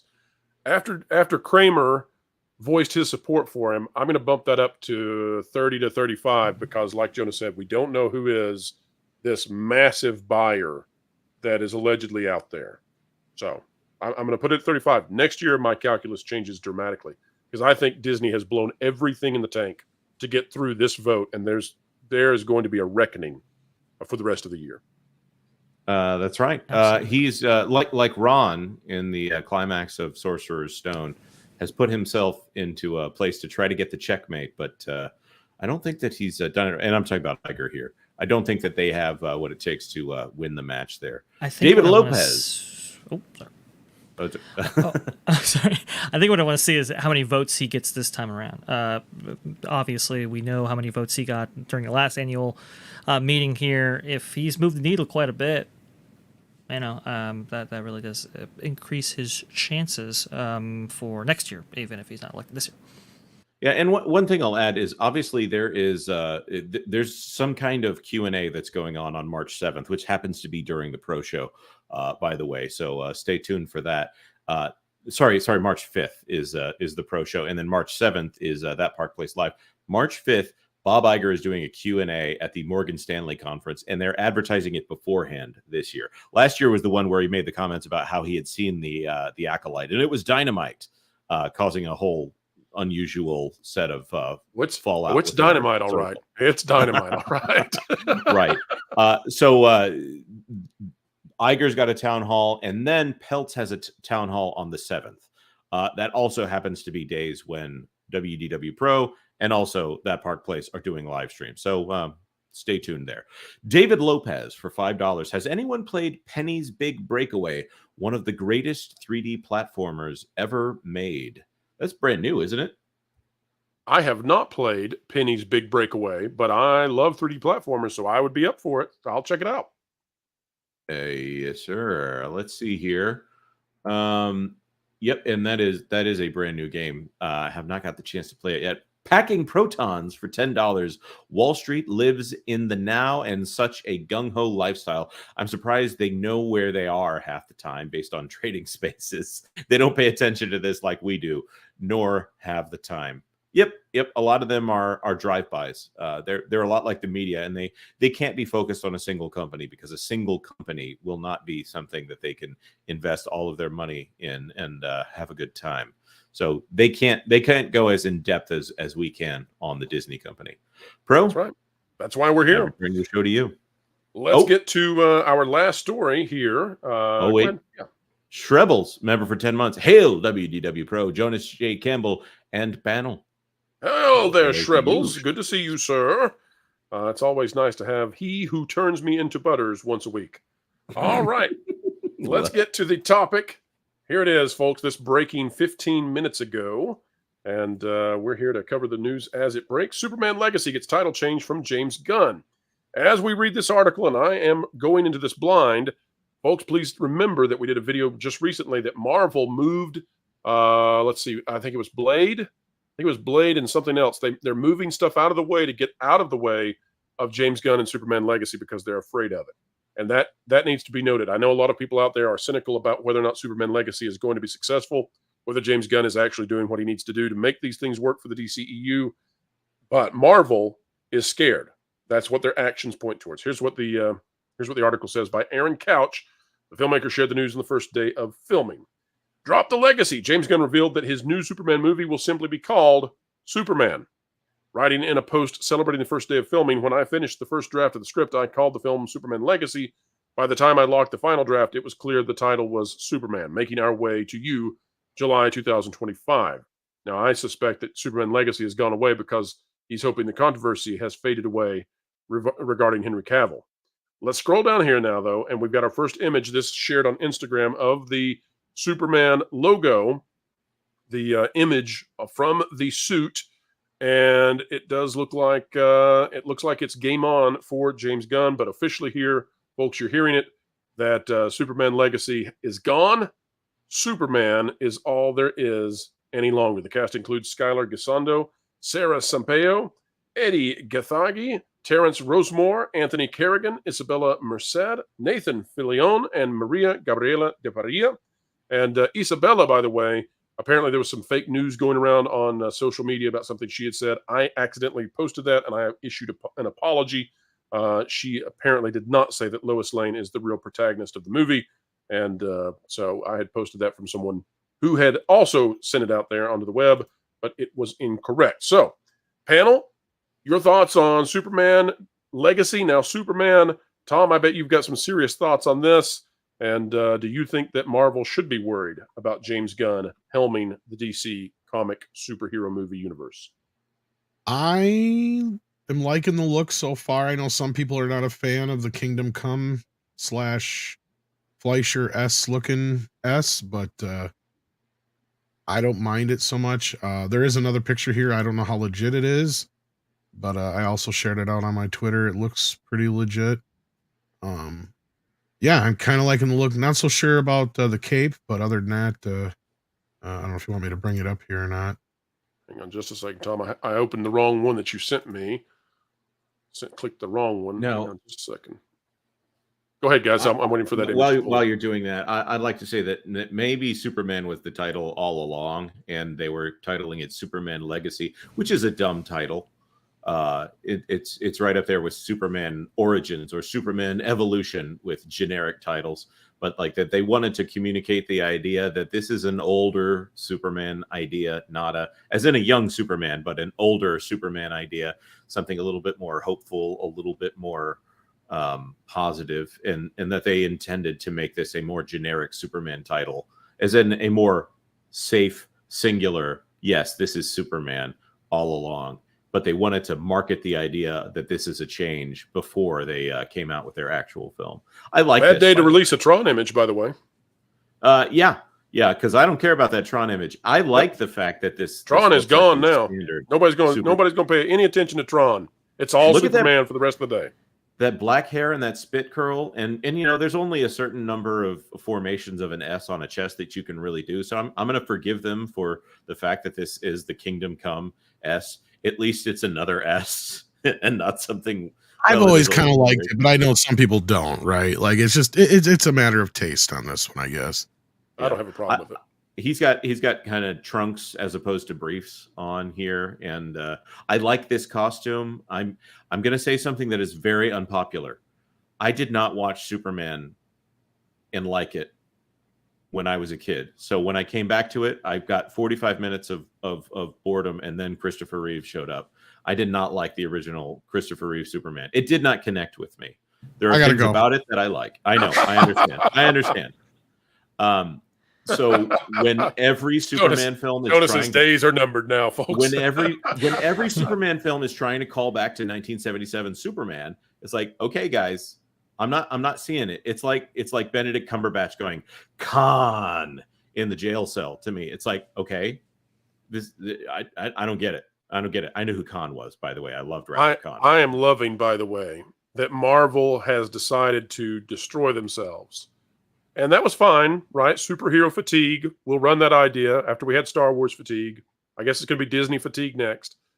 If James Gunn brings the goods with Superman, then Marvel has far more to worry about than fatigue. Far more to worry about. And thank goodness, because we need competition badly. Absolutely. Poor Jonas. It's fine. It's fine. I find it very interesting that back in the day, Captain America, Civil War stick out a spot, and that was right alongside Batman v Superman, and DC was forced to change their release date. Now it's the reverse. I think it's very interesting. It definitely is symbolic of the enthusiasm of these two franchises. And are we where really the fans buying are the with excuse though? That's the reason they're delaying Blade. Oh, I think they're getting. Well, here's the thing, Tom. They had a release date that was within 2 weeks of Superman. They could have put something else in there. They're not. They want to vacate that spot. And I think there's nothing that tells that they're more worried than that. I also want to say, folks, here's something to look at. How many Marvel properties have we seen be announced, and one of the first pieces of controversy is that the character is not according to the source material? Look at Superman there. Superman looks like Superman. Defiantly looks like Superman. If they're true to the source material, they've already got a leg up on anything that Marvel's been doing, because Marvel is determined to hate their legacy. Yeah, and if it's Superman versus Blade, I mean, the strength of those two characters. I mean, obviously Superman wins in that fight unless Blade has kryptonite. Well, thank you, Jonas. But just from a marketing standpoint, just from a fan, a fan understanding who these characters are. One's definitely more marketable, so I can understand if they did in fact move it for that reason, why they would have. I think this looks great. This looks awesome, and I like the spit curl. Yeah, I love that. Great look. I think they're really nailing this one, and it is really setting a much different tone than what we have seen from these on-set photos of previous DC work. All right, folks, it's your turn. 13% of you said that you are excited for Tron Ares. We're not trying to throw water on that. If you are interested in it, we want you to enjoy that. The new poll is, are you interested in the new Superman movie? We'll see how that fares versus Tron, but boy, what a bad day to release a Tron image. And I have a feeling that not only is this celebrating a certain anniversary for Superman, but also it's a great day to be leaping over things in a single bound, given that it's leap day of leap year. All right. Well, we need to be hopping. We're going to lose somebody in just a moment, and that is Master of the TDS. TDS, tell folks out there where they can find you, because you have been uncovering things at an astounding rate, and they need to be subscribed to your content. So tell the folks out there where to go. Well, you can find me on Twitter at Master of TDS. You can also find me on YouTube and Gothic Therapy. I run it with my wife. I'll be uploading probably 2 or 3 more videos on the bot stuff, and then unless I find something more significant going forward, I think that's kind of where it's going to end, at least for now. But if you want to know whether or not that's going to continue or not, as I said, on Twitter or at Gothic Therapy. I'm also on Instagram, but not on there that often. But yeah, those are the 2 main places I would say to keep in touch with me. Excellent. Well, everybody out there, make sure that you are subscribed to Gothic Therapy and to everything that TDS is doing. Tremendous stuff. And again, if you are only reading the headlines, it's easy to come away with the idea that, oh, this is just the same old. But once you realize that he has uncovered something new, then it's definitely worth your time to spend time with it and understand what's going on with the corporations attempting to manipulate online conversations and perceptions. Thank you, TDS. Thank you for having me. I'm going to have to go now. So thanks, everybody. Thanks for being here. Thank you, Master TDS. Thank you. All right, Jonas, pull up Super Chats, and we'll get to those very quickly, folks. All righty. First of all, there is from Shrebbles a $10 super chat. I've lost control of my screen here. Excuse me. At least it's not my bladder. It's not showing me, but I want to say thank you very much, Rebels. You're amazing, and I apologize for the technical snafu here. Irate Specialist for 199. Jonas wants a better Tron image. He gets one. X. All right.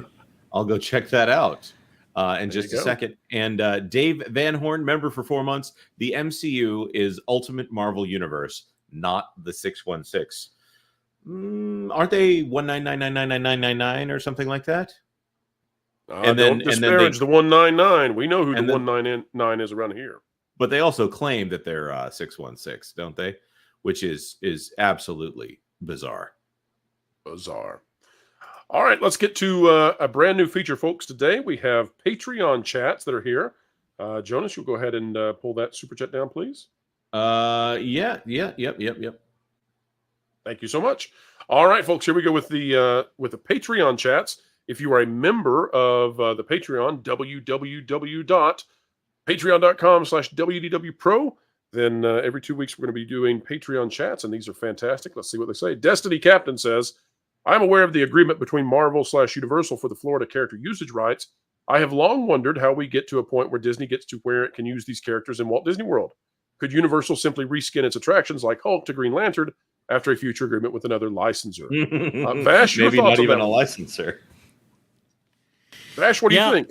Well, it's all in Universal's court, honestly. I mean, they could relieve themselves of the license at any time. They did something actually pretty similar in Universal Studios Hollywood. Actually, they used to have a license out there as well, but then they were like, well, we're not going to necessarily invest further into this franchise, and they just let it lapse. They could do it. It's just what is the financial incentive for Universal to do that? That's the issue.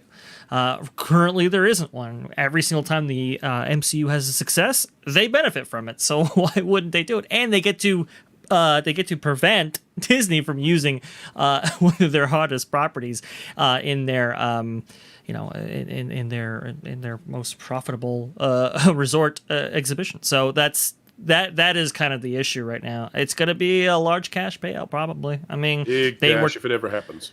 Attempted to come to an agreement before. Those talks didn't work out, and well, so we're talking about money with a B at the beginning of it, not an M. Right. Ryan Goddard says, Incredible Hulk is advertised on the Universal website. This is not a defunct corner of a small theme park. This is a big deal for them. Yeah. Ryan Goddard says, have you heard any talk of the showrunners of Rings of Power quietly being demoted, or that season 2 could be massively delayed and retooled? Thanks for all your amazing hard work and reporting. Tom, have you heard anything on that one? I'm sorry, which thing I was being distracted? Rings of Power. Have you heard anything about the showrunners either being demoted or that the divisiveness is being toned down? No, I just know that they already have people working on season 3, so they're going full steam ahead with this crap. That's all last I knew.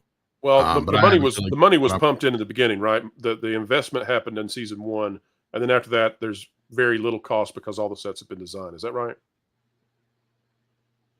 Yeah, basically that's what it sounded like to me. Is they're trying to amortize season 2 and 3 as much as possible. Yep.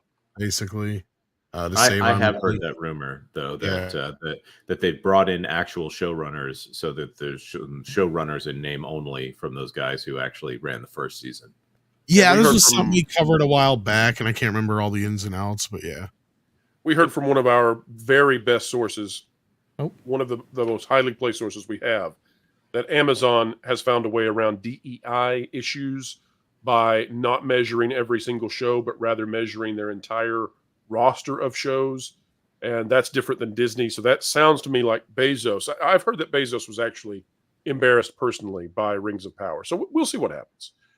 He actually works on Blue Origin now and doesn't really interact with the entertainment side of things very much. But when Bezos is embarrassed, I got a feeling things change.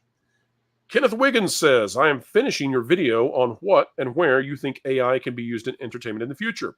My dad told me a story about when computers were first introduced into the business world. The accountant and many businessmen thought this new technology would eliminate jobs. Instead, it expanded accounting. Love the show. Kenneth, I totally agree. I think that there will be brand new jobs generated via AI, and you're going to see a lot of people learning how to super prompt and to go through and reiterate on AI-generated video like crazy. We'll see how all of that plays out. Alex7265 or 251 says, "Hey, Pro and panel. First, just wanted to say thank you for all your hard work from a former Disney cast member. My question for you and all members of the panel: if you were in control of the Walt Disney Company and could create your own Disney park response to Epic Universe, what would it be? Panel, what kind of theme park would you create if you could start brand new?"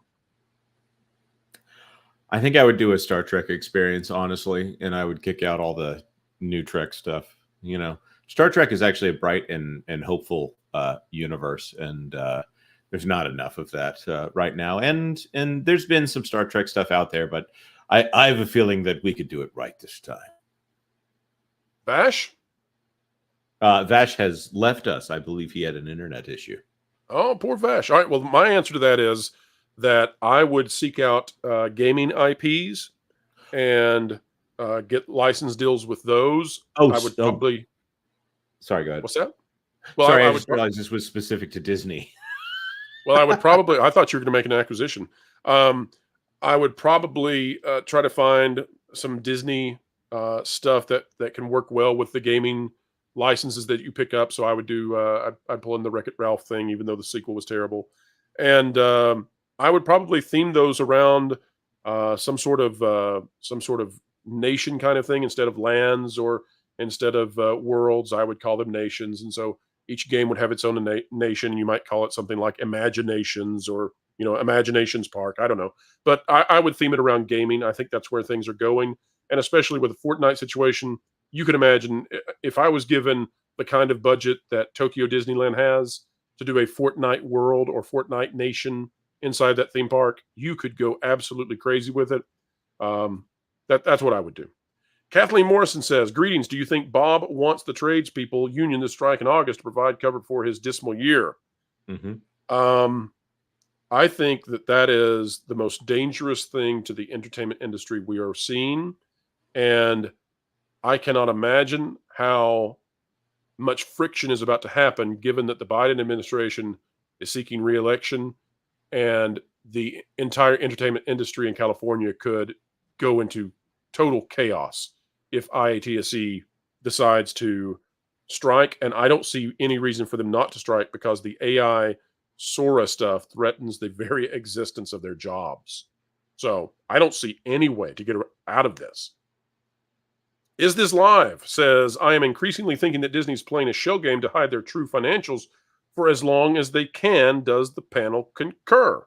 Well, I think they're spending everything in the tank they have to get past this one vote. Any disagreement? Yep. No, I agree. And that's really why Nelson Peltz doesn't want an observer position, because if he's on the board, he gets access to the financials. He's made that very clear. He wants actual access to the financials in order to fix the company. Rich says 3 items. Number 1, am I the only person who hears rabid chicken taco rather than rabbit chicken taco? Rich, that's why those tacos are extra foamy. Number 2, is there any truth to the rumor, which admittedly I made up, that Iger invested his stock money into rabbit chicken tacos and lawn care services? Well, we have heard that the cilantro has been found in the shower. And number 3, and for no reason, Wilton? Wilton? Jonas, am I allowed to bring Wilton into this? I don't know if Wilton's supposed to be here. He's not welcome on this channel. I'm sorry. I'm being told that Wilton can't appear. Also, if Iger had invested wait a minute, what's going on? Things are going down the crapper. It's not good for investors. It's not just one bad decision. You're getting a golfing tree in. Dang it, Bob! All right. Well, what a fun show we've had today with breaking news, exclusives, and all kinds of things. I am about to head out to go watch Dune 2 to get a review out in time for all of you. I see Vash returning to the stage right now. But going to go do a Dune 2 review that'll be out in the morning. Tom, have you seen Dune 2 yet? Yes, I did. And Tom, do you think I'm going to have a good time, or should I try to drown my sorrows with soda and popcorn? Have you read the book? I have read parts of the book. Are you very familiar with the sci-fi series? I am vaguely familiar with Dune as a franchise, but I'm not emotionally attached to it. Then you probably won't have any issues for the most part. Right. For the most part. For the most part. That's vague. Well, that's not quite the singing endorsement that some. Otherwise, I mean, it's one of those movies that you have to see on the big screen. It is a cinematic achievement, both, with the cinematography, the sets, the costumes, all that kind of business. 90% of the actors are great in it. The first half is amazing. I have some big issues from there on out. And to me, it feels like it's going to vary between people who are very familiar with the book and those who are not, and how they feel coming out of this movie. Tom, we're clearly going to get another one. What are you guys going to be covering on Midnight's Edge tomorrow? Well, in the morning, I have no idea yet, but tonight in about an hour and 10 minutes, we'll be over on Midnight's Edge After Dark talking about Don't Tell Mom the Babysitter's Dead and Naked Gun reboots. I'm really looking forward to when they remake Stop or My Mom Will Shoot. Right? And how about Weekend at Bernie's? Oh wait, that's already the presidency. Yeah, there you go. That's right. Folks, we will be redirecting to Midnight's Edge After Dark. You're going to have a little bit of a wait, but just leave this window open on your computer or your device and hang tight, and Tom will be back to enlighten you with more entertainment news. I wish we could have got to the Naked Gun stuff, but just could not happen. That's right. Jonas, I saw Super Chat appear and then disappear. Yes, a tipping barn for $1.99. That bathroom echo in the Newman outro. Chef's kiss. That was never intended for release. I sent it to Pro. I sent it to the internal Slack as a joke, and Pro promised me that would be something that was only used one time at a party. All right, folks, we have come to the end. We are so appreciative, though, of all of you out there. Had a great time with the Pro Show pre-show. We intend to do more of those, and we're just happy to be here, be on air, and have all of you here with us. It's a big celebration, big party each and every day as we continue to call balls and strikes in a way that the entertainment industry doesn't know what to do with, because we're not corporate. We tell it like we see it. We tell the truth. Call balls and strikes as best we can. We hope you had a great time too.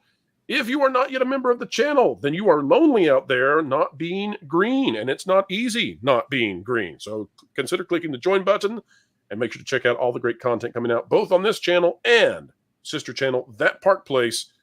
Folks, we've got new channels that we're going to be announcing very soon, so hang tight. More great stuff on the way, and try and what do you pull up, Jonas? What do you got? Mac, the unstoppingly helpful Mac says Trian shareholder meeting Disney shareholders ask on Thursday, March 7th at 1 p.m. Yeah, that's during That Park Place Live. If only there were a live stream to cover such a thing. Where would that be? The mainstream media just can't understand how it is we continue to do what we do. They don't realize that we are powered by you, and you are 1.21 gigawatts! 1.21 gigawatts! Folks, we've still got decades and decades left in the can. It drives the mainstream mad. Would it make you feel any better if you knew that what we're asking Matt here to do is a holy thing? You see, we're on a mission from God. We're on a mission from God. Now you're gonna put me right back in the joint. They're not gonna catch us. We're on a mission from God. So, folks, as we always say, as we end each and every show here, and we mean it, keep learning, keep growing, and as always, keep having fun.